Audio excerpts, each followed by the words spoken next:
and a pithing needle. Verdant we'll see what he Catacomb. named. Yeah. The name literally out of the veil, actually. Fine. Yeah. Here's a Swamp and a Thoughtseize. Get a good look at what Tiller is working with here. There's a Fatal Push, an Ancient Stirrings, a Chromatic Sphere, an Expedition map, and it looks like a basic Swamp. The name again was Lily on the Veil, not Verdant Catacombs. Not a great hand here for Tiller. Neither Tron nor a big payoff card. Not yet. No Tron yet. Yeah. Give it time.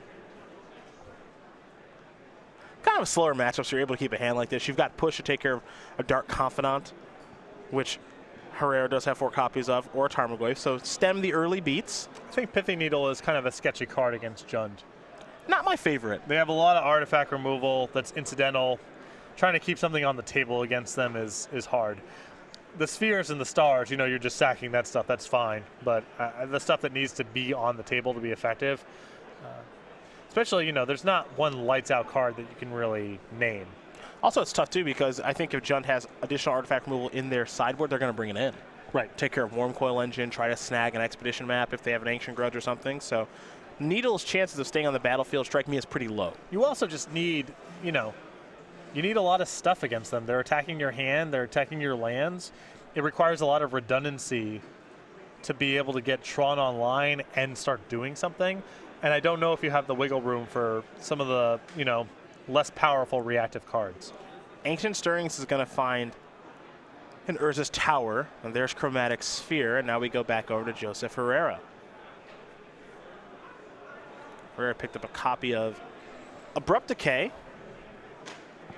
He's got a Wooded Foothills he could play, and he's got some thinking to do on his second turn of the game.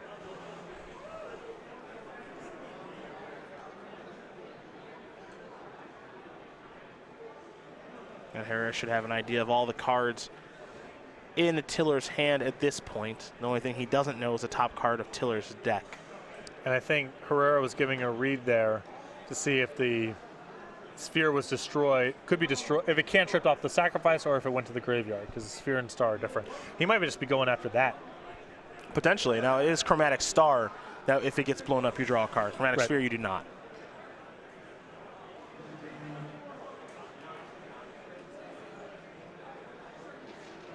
Herrera, of course, did write down the cards in Tiller's hand from the Thoughtseize that kicked off the game. And now, you mentioned Abrupt Decay. Maybe going after that that sphere, and that's exactly what's going to happen. All right. Yeah, I think Herrera has Blood Moon in hand, and he's just trying to cut off a card. Well, that is the Tower of Power, and you can see Tiller's hand right now. He's got a Fatal Push, a Sanctum of Ugin, and a Swamp. That's it. So Herrera's going to very quickly sacrifice his Bloodstained Mire. I think we'll probably just see a basic mountain, maybe Blood Moon here. This seems like a fine spot for Blood Moon. Yeah. And that's a card, okay. Joe Herrera's actually going to search up a Blood Crypt, so be it. But I take a look at Joe Herrera's sideboard right now. He has 4 copies of Blood Moon this weekend. 4 in the sideboard, so he is coming prepared for the Tron decks, be it Eldrazi Tron or normal Tron decks like this green-black version. And big mana strategies are often challenging for Jund. So if they're prevalent in the metagame, you could easily talk me into 4 Blood Moons. You generally see players come to the table with Fulminator Mage, Criminal Dust, stuff like that. Maybe 1 or 2 Blood Moons, but 4? We don't see 4 a lot. Now, here's a Thoughtseize. Herrera wants to see exactly what Tiller is working with. Fatal Push, Sanctum of Ugin, and a Swamp. So there goes the only spell he can take. Now here comes Tarmogoyf, and that's the clock, along with an Overgrown Tomb as the land. And away we go as the Llanowar wastes the draw here for Samuel Tiller. Really great Jund curve here of discard, a little bit of disruption, Blood Moon, and now here comes the clock. Though Tiller has drawn enough lands here that there's actually some hope of him just drawing and being able to cast Worm Coil Engine. In comes Tarmogoyf for 4. Tiller's going to fall down to 16. And it looks like another, it's actually going to be a Scavenging Ooze, not another Tarmogoyf, but it's another creature nonetheless. Ghost Quarter the draw. A lot of lands here for Samuel Tiller. But as you mentioned, the ability to actually hardcast Worm Coil Engine, and if he's able to get lucky enough, we might even be able to see him cast Karn if he draws it. Although, now with this attack coming, Karn may be too slow. Gets a lot worse. Worm Coil's great if Herrera can't kill it.